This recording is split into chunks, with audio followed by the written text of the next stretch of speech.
Lady Lugaw, Lady Lugaw, Lady Lugaw, Lady Lugaw, Lady Lugaw. Holy Spirit, activate! Holy Spirit, activate! Alright, here we go. Tumigil muna kayo. Huminga muna kayo. Tingnan mo ikaw. Namamaos ka nakakasigaw na Lenny Lugaw, Lenny Lugaw. At ikaw naman, namumula ka nakakasigaw mo ng Marcos Duwag, Marcos Duwag. Huminga muna kayo. Ganyan. Pero don't worry, hindi ko kayo pipigilan kasi karapatan nyo ang mga panya at magpahayag ng inyong damdamin at suporta para sa isang kandidato. Alam nyo ba, dati, madaming ipinagbabawal tuwing eleksyon tulad niyang ginagawa nyo. Mga election surveys at mga stickers sa mga sasakyan. Akalain nyo yun? Pero dahil sa utos ng Korte Suprema, pinapayagan na ngayon ang lahat ng mga yan. O diba? Happy? Hep hep! Hooray!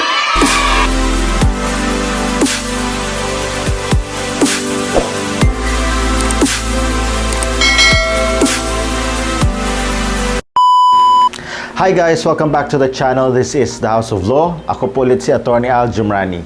Ngayong araw ay pag-uusapan natin ang freedom of speech o expression sa panahon ng election. Sa tuwing panahon ng election, napaka-passionate ng mga tao dahil may kanya-kanyang sinusuportahang kandidato at syempre gusto nilang manalo ang mga ito. Nagkataon din na sa ngayong panahon ay napakadami nating medium at paraan to express our opinion and support for our candidates. Imagine about 3 administrations ago, ang mga paraan ng pangampanya ay face-to-face, TV and radio ads, and newspaper placements lamang. Now, campaigning can be done through many ways, especially online ways. Now, candidates have YouTube channels, Facebook, Twitter, and even TikTok accounts.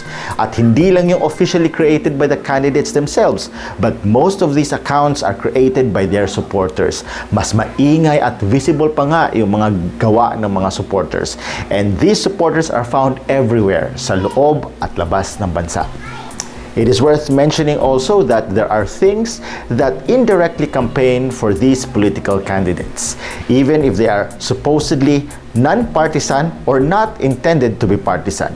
News media organizations, non-governmental organizations, and schools hold debates and conduct surveys. As a consequence, candidates get more exposure and opportunity to campaign. And with the surveys, voters who are undecided are influenced by the results of these surveys. Call it bandwagon effect. Love them or hate them, these aggressive campaign strategies are all in the exercise of the freedom of speech or expression. Sa part ng mga kandidato, ito ay para mas makilala sila ng mga tao. Sa parte ng mga supporters, ito ay para mahikayat nila ang iba na bumoto at iboto ang mga manok nila. Sa parte naman ng mga news organizations at iba pang mga institusyon, ito ay para makakalap na impormasyon at maibahagi ang mga ito. But the road to getting here was not easy. History will tell us that a lot of what we can do during the elections now were not allowed before. So in order to appreciate our freedom of speech and expression during elections, let's see some of the notable cases decided by the Supreme Court. Number 1, Amelito R. Mutok versus Comelec, L-32717, November 26, 1970, and the case of the tape jingles in mobile units of candidates. Si Ginoong Amelito Mutok ay kumakandidato sa pagkadelegado ng Constitutional Convention noong 1970. Pinagbawalan siyang gumamit ng mga jingles gamit ang mga sound systems at loudspeakers na nakakabit sa mga truck at iba pang uri ng sasakyan. Ayon sa Comelec, prohibited election propaganda daw ang mga ito dahil nakaka-induce o nakaka-impluwensya ng boto. But the Supreme Court disagreed with the Comelec. According to the Supreme Court, the Constitution prohibits an abridgment of free speech or a free press. It has been our constant holding that this preferred freedom calls all the more for the utmost respect when what may be curtailed is the dissemination of information to make more meaningful the equally vital right of suffrage. What Respondent Commission did in effect was to impose censorship on petitioner, an evil against which this constitutional right is directed. At dahil dyan, sa kaso na yan ay naging popular o naging mandatory na ang mga campaign jingle. Yung mga jingle na yan ay free speech. Iyan din ay dissemination of information kaugnay sa karapatan na bumoto o yung right of suffrage. Kaya naman, kung pakikinggan niyong mabuti ang mga jingle na yan, may mapupulutang impormasyon tungkol sa kandidato, credentials niya at mga plataforma of government. At syempre, entertaining din. Kaya nga, napapabudots kayo sa mga jingle na yan.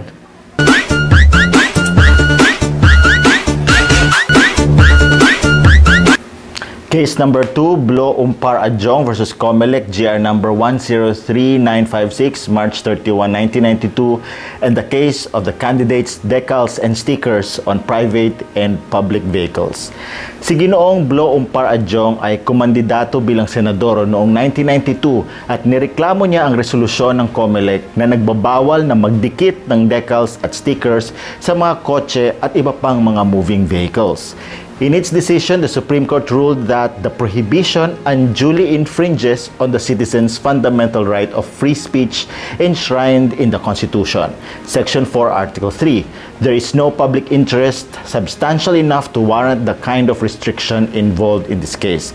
It is difficult to imagine how the other provisions of the Bill of Rights and the right to free elections may be guaranteed if the freedom to speak and to convince or persuade is denied and taken away.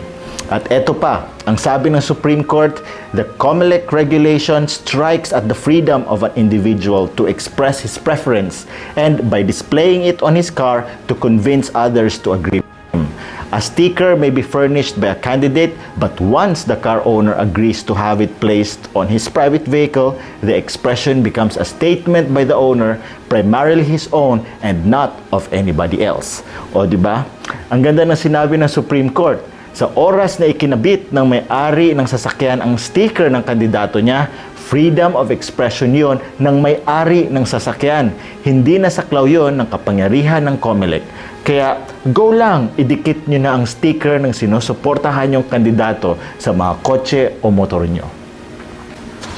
Ay, teka, may iwan na ako ng bus. Mama Konduktor, wait!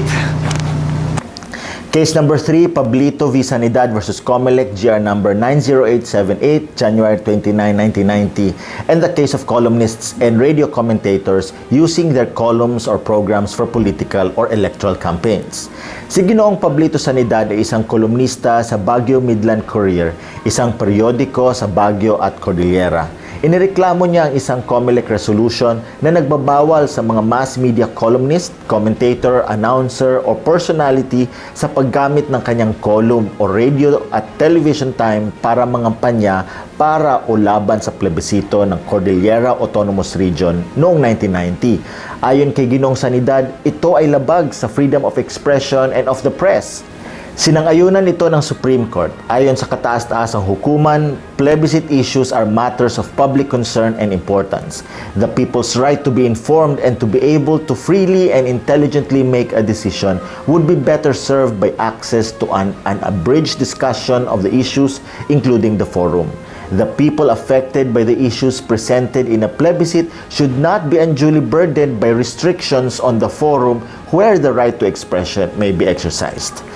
While the situation involved in this case was a plebiscite and the person involved was a newspaper columnist, the case can be applied to elections and to social media influencers who use social media to campaign for or against candidates and issues.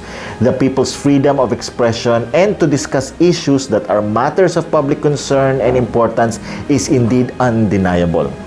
Yun nga lang, whether traditional media personality ka o social media influencer, kailangan verified ang ipopost para hindi naman mabash. Case number 4, Social Weather Stations versus Comelec, GR number 147571, May 5, 2001, and the case of election surveys. Ang kaso na ito ay tungkol sa pagbabawal ng Comelec sa mga election surveys kapag malapit ng eleksyon. Nangyari itong kasong ito noong halalan 2001. Pero giit ng social weather stations, isa itong prior restraint o pagbabawal sa freedom of speech. Contrary to the perception that surveys have bandwagon effect, ayon sa SWS, the election surveys are relatively objective. Well, whether you believe that surveys are objective or not, the Supreme Court held that the conduct and publication of surveys is an exercise of the freedom of speech, of expression and of the press. To be precise, the Supreme Court held that the restriction against surveys is invalid because 1. It imposes a prior restraint on the freedom of expression. 2. It is a direct and total suppression of a category of expression, even though such suppression is only for a limited period. And 3. The government interest sought to be promoted can be achieved by means other than suppression of freedom of expression. At dahil pinayagan na ang mga surveys, kaliwat kanan ang mga survey. Pero bakit kaya ni minsan hindi man lang ako na survey? Sino lang kaya ang tinatanong nila? At yan po mga ka-House of Law, ang mga importanteng desisyon ng Supreme Court na nagbigay daan para mapahintulutan ang mga ginagawa ngayon ng mga kandidato, mga supporters at mga institusyon na layunin ay magkaroon ng malayang diskusyonan at magpapahayag ng election-related matters. Candidates want to promote themselves, supporters want victory, and the institutions, they just want to make money out of these elections. Joke lang. So these institutions fill the gaps and provide the information, especially for the undecided. Well, there you have it. I hope may natutunan kayo out of this video. If you like the video, please give it a thumbs up. If you're new to the channel, please consider subscribing and click that notification bell so that you will be alerted when I upload a new video. I'll see you in my next video. Laging tatandaan, isip ay buksan, alamin ang batas. Bye guys!